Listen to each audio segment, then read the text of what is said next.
Oke, assalamualaikum warahmatullahi wabarakatuh. Semangat pagi. Oke, hari ini kembali lagi bersama saya Coach Maria dalam acara Family Business Sharing ya. Jadi setiap hari kita akan live dan membahas terkait dengan isu-isu terkini dari family business. Jadi Family Business Sharing ini satu program ya dari Family Business Center of Indonesia. Family Business Center of Indonesia merupakan bagian dari IASQ Business School, di mana Family Business Center of Indonesia menghadirkan menghadirkan layanan atau solusi bagi para pelaku bisnis keluarga. Oke, jadi Bapak Ibu yang memang membutuhkan layanan terkait tentang konsultasi bisnis keluarga, kami hadir di Family Business Center of Indonesia. Nah, pagi hari ini pembahasan kita nih ya, kita buat yang lebih berbeda daripada biasanya. Jadi hari ini kita akan membahas tema Family Business Sharing kita, yaitu menjaga warisan bisnis keluarga ya. Jadi melalui semangat kewirausahaan dan juga inovasi. Jadi kalau misalkan yang menyimak live saya di sebelumnya, bahwa kita tahu ya, bisnis keluarga ini merupakan salah satu yang memberikan kontribusi terbesar nih ya bagi PDB di Indonesia. Dan ternyata bisnis-bisnis yang ada di Indonesia itu merupakan bisnis keluarga. Angkanya mencapai 70%. Yes, 70% ini merupakan bisnis keluarga. So, tapi bisnis keluarga ini memiliki isu. Salah satunya adalah isu bagaimana kemudian bisnis keluarga ini bisa diteruskan. Ya, jadi kalau berdasarkan data dari 70% gitu ya, bisnis di Indonesia ini merupakan bisnis keluarga, namun hanya 30% yang bisa diteruskan ke generasi kedua. Dan ketika diturunkan lagi ke generasi ketiga, angkanya turun nih, jadi kurang lebih 9%. So inilah alasan mengapa kami dari Family Business Center of Indonesia hadir nih untuk membantu para pemilik bisnis keluarga agar bisnisnya tetap sustain ya, tetap berkelanjutan gitu ya, dan terus bermanfaat untuk banyak orang. Oke, ini menarik banget tema kita pada pagi hari ini ya. Jadi bagaimana sih bisnis keluarga ini bisa menjaga warisan? Yes, tapi melalui semangat kewirausahaan dan juga inovasi. Kalau kemarin kita sempat bercerita gitu ya, bahwa eh, bahwa gitu ya bisnis keluarga gitu ya yang memang sudah ratusan tahun gitu, akhirnya dia harus ditutup. Kebayang gak sih? Dia harus ditutup. Ya, alasannya adalah karena apa? Karena tidak ada yang mau meneruskan. Jadi saya juga punya pengalaman ya gitu ya. Jadi saya tinggal di Tangerang gitu ya. Di Tangerang itu ada salah satu kayak Toserba gitu ya. Jadi Toserba atau supermarket lah ya, yang sudah berjalan dari tahun 2000, awal 2000-an. Which is ketika di 2025 mungkin udah sekitar 20 tahunan gitu ya. Jadi Toserba ini salah satu Toserba namun yang menawarkan harga yang sangat kompetitif gitu ya. Akhirnya membuat ya menjadi ramai pembeli. Nah, kemudian pada akhirnya gitu ya, si Toser ketika saya pulang gitu ya, ketika saya masuk lagi ke Toserba yang dari saya muda gitu ya, saya belanja gitu ya, kok saya melihat ada yang berubah ya, sangat berbeda gitu ya. Jadi namanya dengan brand yang sama tapi kemudian di dalamnya itu beda gitu dari yang dulu saya masuk. Nah, ternyata dia sudah dijual gitu ya. Jadi ternyata Torserba itu brandnya sudah dijual. Jadi kepemilikannya itu sudah bukan merupakan kepemilikan yang lama. So kebayang ya. Jadi bisnis yang udah puluhan tahun sudah ada pembelinya gitu ya, sudah ada marketnya, namun kemudian dia harus tutup ya. Karena apa? Karena memang tidak ada yang mau meneruskan. Nah, yang saya dengar itu pada saat itu karena anak-anaknya itu berkuliah di luar negeri, kemudian akhirnya betah gitu ya tinggal di luar negeri dan gak balik ke Indonesia, dan akhirnya mereka enggan gitu loh untuk meneruskan bisnis orang tuanya. Di satu sisi orang tuanya juga udah semakin tua gitu ya, yang pada akhirnya ya karena tidak ada yang mengelola ya sudah akhirnya dijual. Nah, tentunya kita tidak mau dong ada banyak case-case yang seperti ini lagi nih yang menimpa gitu ya bisnis keluarga. Maka dari itu Family Business sharing ya setiap hari gitu ya untuk membahas isu-isu terkait tentang bisnis keluarga. Oke, ya jadi tema yang tadi saya sampaikan ya Bapak Ibu semua. Jadi bagaimana hari ini kita akan membahas bagaimana menjaga warisan bisnis keluarga namun juga tetap melakukan inovasi dan juga semangat kewirausahaan. Seperti itu ya. Oke. Nah, kalau kita lihat nih Bapak Ibu ya, jadi tadi juga sudah disampaikan di awal bahwa bisnis keluarga ini merupakan tulang punggung ya. Jadi tulang punggung ekonomi di banyak negara ya, termasuk juga di Indonesia ya seperti itu. Karena tadi sangat besar sekali sangat besar sekali yang memberikan terhadap PDB yang ada di Indonesia ya. Jadi 70% ya tadi angkanya ya Bapak dan Ibu semua. Nah, pada saat ya pandemi COVID ya 2019 ini kalau kita lihat gitu ya, kita mendapatkan banyak pelajaran berharga. Setuju nggak sih? Jadi ketika terjadi yang namanya pandemi gitu ya, terjadi yang namanya disruption gitu ya, orang yang biasa belanjanya secara konvensional, namun akhirnya karena pandemi kemudian berubah gitu ya. Nah ini membuat satu hal yang nge-trigger gitu ya, bahwa bisnis keluarga pun dia harus bisa berubah gitu ya, harus bisa melakukan inovasi. Karena apa? Karena ancaman-ancaman itu baik yang tidak terduga ataupun terduga. Kalau tidak terduga kan tadi ya, dengan adanya pandemi akhirnya membuat bisnis-bisnis menjadi turun gitu kan ya, sehingga mengancam bisnis keluarga gitu ya, ataupun misalkan ancaman dari kompetitor gitu ya yang terus melakukan inovasi-inovasi di dalam bisnis keluarganya. Jadi kalau kita lihat ya dari pandemi COVID 2019 gitu ya, itu sangat memberikan pelajaran ya yang sangat berharga bagi bisnis keluarga. Ya, jadi sangat berharga ya bagi bisnis keluarga mengenai ya pentingnya bisnis keluarga ini mampu bisa beradaptasi. Ya, jadi mampu beradaptasi. Jadi sebuah penelitian nih Bapak dan Ibu semua gitu ya. Sebuah penelitian yang dilakukan di tengah pandemi gitu ya, menunjukkan bahwa ya Bapak dan Ibu semua ya, hampir sepertiga ya, jadi hampir sepertiga dari total penjualan bisnis keluarga itu berasal dari inovasi yang dikembangkan gitu ya sebelum respon terhadap perubahan kondisi pasar. Jadi angkanya itu hampir sepertiga ya Bapak Ibu ya. Jadi ketika bisnis keluarga itu bertahan itu karena melakukan inovasi gitu ya. Sebelum atau dia melakukan inovasi ataupun perkembangan gitu ya, ataupun pengembangan bisnis gitu ya. Sebelum terjadi perubahan dalam kondisi pasar. Nah uniknya Bapak dan Ibu semua ya, bisnis keluarga ini masih dipimpin oleh generasi pendiri. Wow ya, jadi bisnis keluarga ini masih dipimpin oleh generasi pendiri gitu ya, yang dimana gitu ya generasi pendiri ini menunjukkan tingkat inovasinya itu tertinggi dibandingkan dengan generasi penerus. Nah ini kan satu hal yang sangat yang kemudian tuh kita temui gitu ya, berdasarkan research, berdasarkan pengalaman kita gitu kan, ketemu dengan klien gitu ya. Jadi ternyata inovasi dalam bisnis keluarga itu masih didominasi oleh si pendiri atau si founder atau si perintis, seperti itu ya.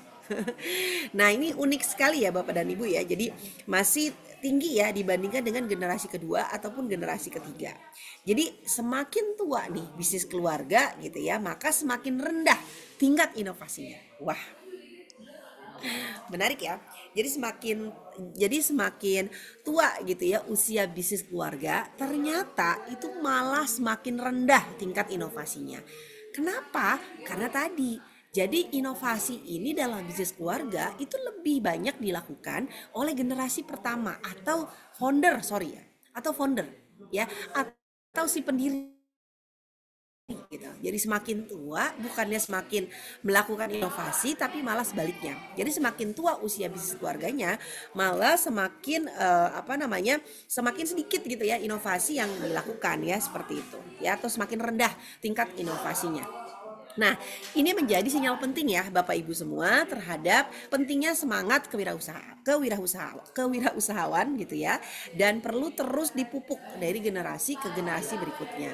Jadi memang harapannya dalam bisnis keluarga, inovasinya itu tidak hanya dilakukan oleh generasi pertama saja, tapi juga bagaimana inovasi ini bisa terus dilanjutkan oleh generasi kedua dan juga generasi ketiga. Sehingga tingkat inovasinya tidak kecil atau tidak rendah gitu ya, seperti itu. Nah, ini menjadi hal atau isu yang sangat penting. Nah, sayangnya Bapak Ibu semua, tidak semua nih bisnis keluarga itu menyadari pentingnya mempertahankan semangat inovasi tersebut. Nah, generasi penerus ya khususnya bersikap lebih hati-hati gitu ya, dan juga memilih untuk menjaga apa yang sudah ada daripada mengejar peluang yang baru. Nah, dia ada sedikit kekhawatiran. Mungkin kalau misalkan dia melakukan inovasi, khawatirnya akan merubah atau mengubah dari apa yang sudah ada, sehingga mungkin ada ketakutan atau kekhawatiran nanti ditinggalkan oleh pasar atau ditinggalkan oleh konsumen, sehingga dia merasa lebih nyaman nih dengan produk yang sama karena sudah memiliki basis konsumen ya. Bisa jadi seperti itu ya Bapak dan Ibu ya. Nah, jadi tadi ya, jadi generasi penerus ini dia lebih lebih banyak yang memang meminimalisir resiko daripada mengejar peluang. Seperti itu ya, atau menghindari resiko ya daripada mengejar peluang. Oke, next ya, kalau kita lihat ya Bapak dan Ibu, sikap ini tentunya tidak sepenuhnya salah gitu ya terhadap salah ya, tetapi memang bisa berpotensi menyebabkan ya stagnasi jika terus berlangsung. Ya, jadi bisa kalau misalkan memang hal ini tidak salah ketika misalkan generasi kedua atau generasi ketiga itu dia lebih memilih mempertahankan produk yang lama. Tapi kemudian ini sangat berbahaya gitu ya apabila ini stagnan atau ketika misalkan pasar berubah gitu ya, sehingga ini akan menjadi salah satu ini akan menjadi salah satu tantangan gitu ya, challenge tersendiri gitu ya bagi bisnis keluarga. Nah, seperti itu ya Bapak dan Ibu semua. Jadi salah satu faktor utama yang menyebabkan turunnya semangat ya di kewirausahaan pada generasi penerus itu biasanya adalah karena kurangnya komunikasi. Ya, jadi kurangnya komunikasi ya yang efektif antara generasi senior dengan generasi muda. Nah, jadi kebayang ya. Jadi bisnis keluarga ini ketika penerus atau generasi kedua atau ketiga dia enggan gitu ya untuk melakukan inovasi, untuk membuat satu perubahan gitu ya. Ini salah satunya juga karena didorong oleh faktor hambatan dalam komunikasi antar generasi gitu ya. Nah, ini dan ini banyak juga terjadi gitu ya. Jadi masalah komunikasi ini Bapak dan Ibu ya banyak juga terjadi dalam family business gitu ya. Jadi banyak sekali terjadi dalam family business terkait dengan komunikasi. Nah, jadi konflik yang disebabkan oleh komunikasi ini juga menjadi sesuatu yang kemudian tuh harus dikelola ya, seperti itu. Agar konfliknya tidak memanjang, agar konflik tersebut tuh tidak menghambat jalannya family business untuk kemudian dia berinovasi, untuk dia kemudian terus tumbuh gitu ya, seperti itu. Nah, kita lihat lagi ya Bapak dan Ibu ya. Jadi tadi kalau kita udah bahas bahwa faktor utama ya yang menyebabkan menurunnya semangat kewirausahaan ataupun inovasi itu karena kurangnya komunikasi yang efektif ya. Jadi kurangnya komunikasi efektif ya antar generasi senior dan juga generasi yang muda. Jadi ya Bapak dan Ibu, kalau ngerasa kayak kenapa sih kok bisnis dipimpin oleh anak tapi kemudian stagnan gitu ya. Nah, ini kita perlu lihat gitu ya bahwa ada nggak sih gap komunikasi di dalamnya sehingga membuat si anak merasa ragu gitu ya, merasa takut untuk kemudian menyampaikan insight terkait perbaikan, inovasi atau apapun itu untuk keberlanjutan bisnis keluarganya. Karena kadang itu yang membuat generasi kedua juga menjadi malas meneruskan gitu ya. Jadi malas berkonflik gitu ya dengan orang tua gitu ya atau generasi sebelumnya, sehingga mereka lebih memilih untuk membangun bisnisnya sendiri gitu ya. Dan ini banyak ya Bapak Ibu semua kita temukan atau kita temui ya, seperti itu. Oke. Nah, jadi ya jadi kurangnya komunikasi yang efektif gitu ya antar generasi senior ke generasi pemuda. Antara generasi senior dan juga generasi muda. Selain itu juga banyaknya generasi muda merasa tidak memahami harapan atau visi yang dimiliki generasi pendahulu, sehingga sering merasa generasi penerus itu kurang atau sering merasa inisiatif atau kurang memahami nilai-nilai inti yang kemudian nilai-nilai inti perusahaan. Akibatnya apa? Akibatnya muncul ketidaksepahaman dan juga konflik ya, baik internal ya Bapak dan Ibu semua ataupun yang bisa menghambat kemajuan bisnis. Nah, ini harus hati-hati. Karena kenapa?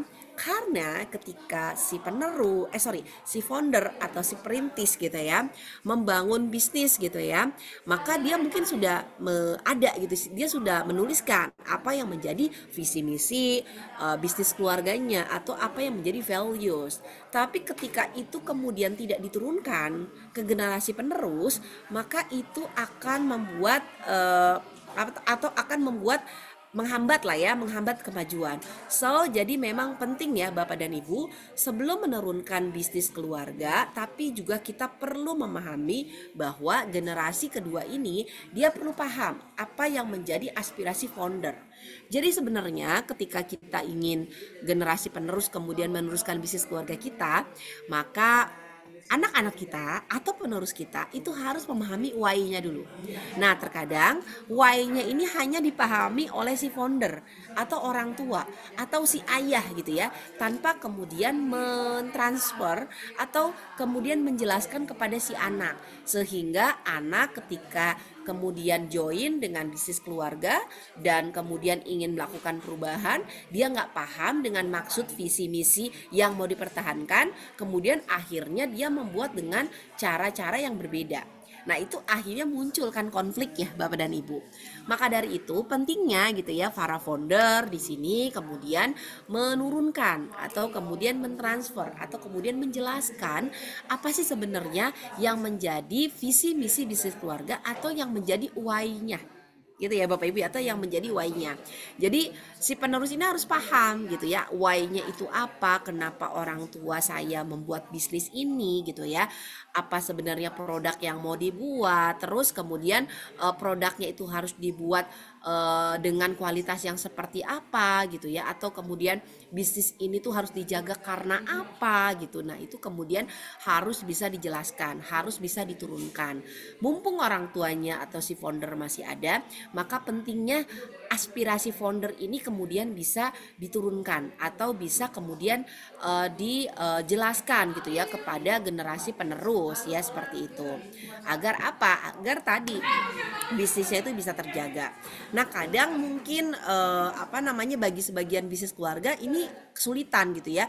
Bagaimana kemudian si founder itu meneruskan gitu ya aspirasi kepada si anak. Maka penting juga Bapak dan Ibu juga menggunakan fasilitator atau menggunakan pihak lain untuk kemudian bisa membantu untuk mentranslitkan apa yang sebenarnya menjadi aspirasi founder gitu ya, dan si anak mendengar dan kemudian memahami. Jadi ini penting ya Bapak dan Ibu, sekali lagi gitu ya, bahwa visi, misi, values dalam bisnis keluarga itu kemudian harus diturunkan kepada generasi berikutnya agar mereka tidak hilang arah gitu ya, agar mereka juga tetap bisa melakukan inovasi namun juga tetap menjaga nilai-nilai yang ingin kemudian dijaga gitu ya, atau ingin kemudian terus itu kemudian dibudayakan atau dilestarikan gitu ya dalam bisnis keluarga. Jadi kalau si anaknya itu kemudian tidak dijelaskan, tidak diberikan paham gitu ya terkait dengan visi misi bisnis keluarga, maka yang akan terjadi tadi akhirnya si anak ketika diwariskan kemudian dia memanage bisnisnya dengan cara yang berbeda atau tidak sesuai dengan keinginan orang tuanya. Nah, jadi ya Bapak dan Ibu, itu adalah masalah yang sering muncul nih dalam bisnis keluarga. Tentunya kita tidak berharap gitu ya ketika kita menurunkan bisnis kita gitu ya kepada anak-anak kita, maka masalah tersebut tidak harus terjadi dan itu sebenarnya tuh bisa diminimalisir ya, seperti itu. Oke ya. Nah, jadi Bapak dan Ibu semua, untuk mengatasi hal tersebut, maka pentingnya nih komunikasi antar generasi ke generasi berikutnya ya, seperti itu. Nah, selain komunikasi, jadi penting juga Bapak dan Ibu bagaimana Bapak dan Ibu membangun keterlibatan generasi muda sejak dini dalam pengelolaan bisnis, sehingga dia jadi paham dan ini menjadi sangat penting. Jadi kalau misalkan kemarin sempat kita bahas bahwa kalau Bapak Ibu sudah mulai bangun bisnis, sebisa mungkin kemudian anaknya diikutkan atau anaknya datang gitu ya ke kantor. Waktu kalau kalau masih kecil gimana, nggak apa-apa gitu, sesekali anaknya bisa diajak ke kantor, kemudian dia bisa melihat sebenarnya apa sih bisnis yang dilakukan oleh orang tuanya, sehingga dia sudah mulai terpapar oleh bisnis keluarga. Jadi ketika dia udah besar, maka yang ada hanyalah dia ingin meneruskan bisnis keluarga karena dia ngerasa dia sudah terpapar sejak kecil, dia memiliki ketertarikan terhadap bisnis keluarga yang kemudian dijalankan oleh orang tuanya.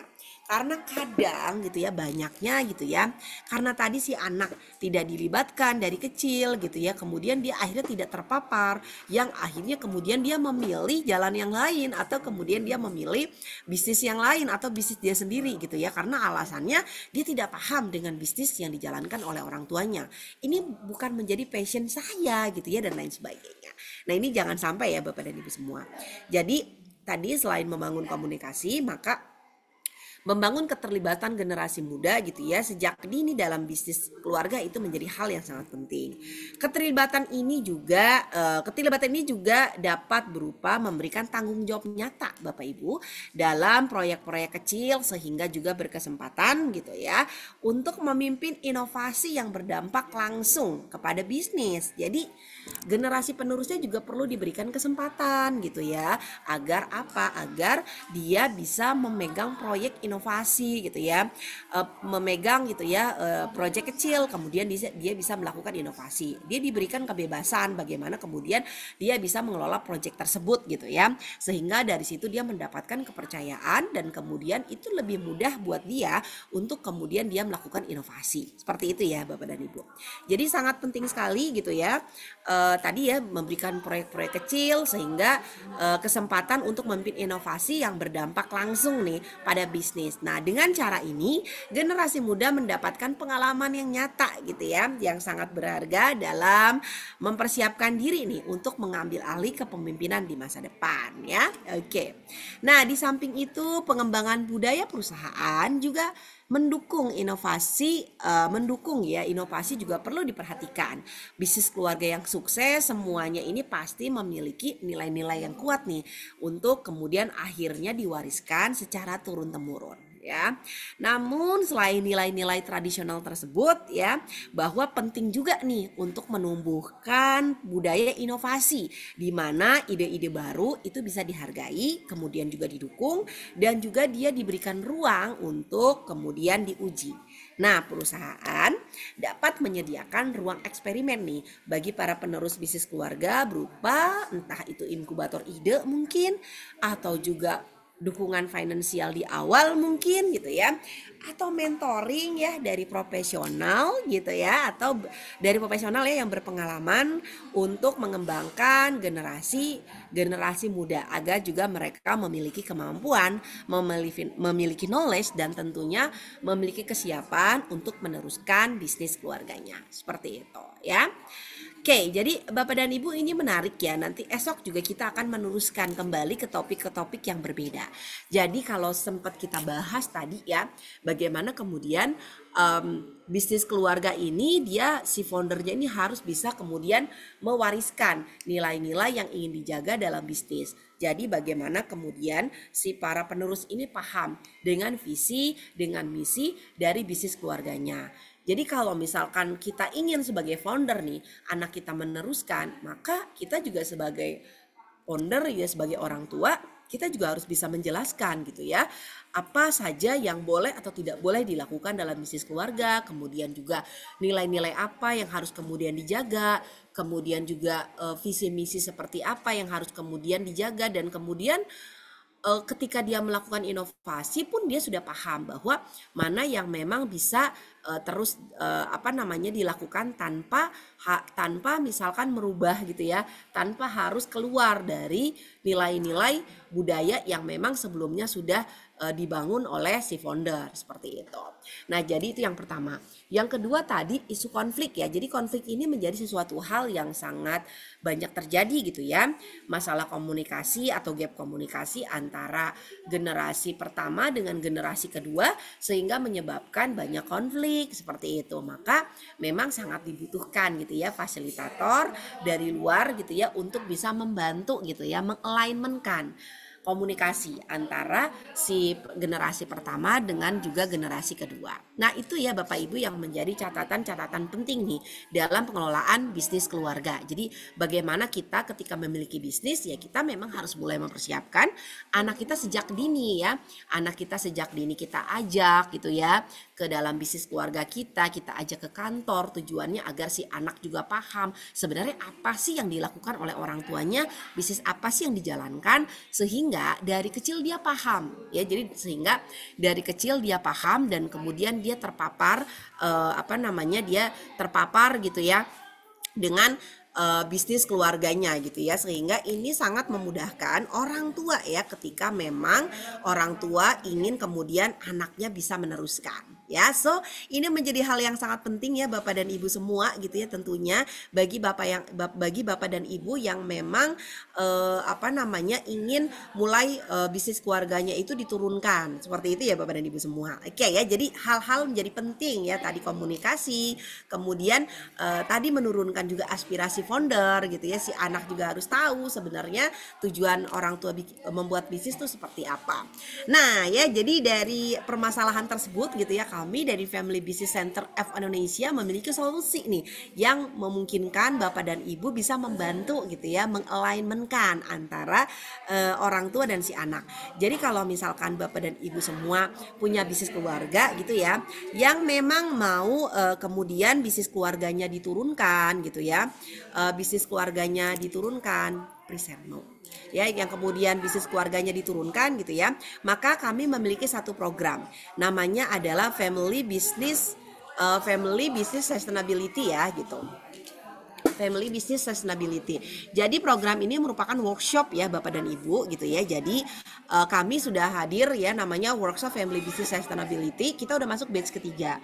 Jadi apa sih sebenarnya tujuan workshop ini? Jadi Bapak dan Ibu yang memang mau bisnisnya kemudian mulai diturunkan kepada generasi berikutnya, maka workshop ini sangat kami rekomendasikan untuk bisa diikuti ya Bapak dan Ibu. Jadi workshopnya ini akan membahas bagaimana caranya membangun komunikasi gitu ya dengan antar lintas generasi, kemudian juga bagaimana mampu menurunkan aspirasi founder, values gitu ya, visi misi dan juga nilai yang harus dijaga, yang kemudian harus dilestarikan dalam bisnis keluarga. Jadi kami hadir Bapak Ibu semua, Family Business Sustainability batch ketiga.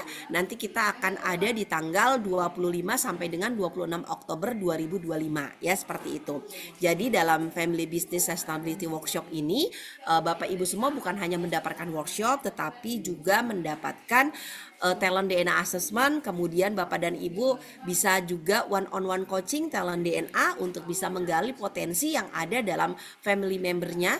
Kemudian juga kita akan membantu komunikasi dengan cara mengalignmentkan melalui family business coaching ya Bapak dan Ibu. Tadi karena konfliknya banyak gitu ya, sering sekali banyak gitu ya, maka kita memberikan juga family business coaching. Kemudian juga kami juga membantu Bapak dan Ibu dalam melihat seberapa sehat sih bisnis keluarga gitu ya melalui Family Business Health Index. Jadi nanti akan muncul usulan atau rekomendasi perbaikan atau saran perbaikan apa saja yang bisa dilakukan dalam bisnis keluarganya. Dan juga kami memberikan konsultasi ya dengan expert. Kebayang gak sih Bapak Ibu bayar dengan satu harga, kemudian Bapak Ibu mendapatkan banyak manfaat, bukan hanya workshop saja tetapi juga manfaat-manfaat yang sudah saya sebutkan tadi. Oke, terima kasih ya Bapak dan Ibu sudah hadir dalam menyimak ya dalam acara live rutin kami ya di Family Business Sharing gitu ya. Jadi Bapak dan Ibu silakan untuk mendapatkan informasi terkait dengan Family Business Center of Indonesia, silakan follow Instagram Family Business Center of Indonesia ya Bapak dan Ibu semua.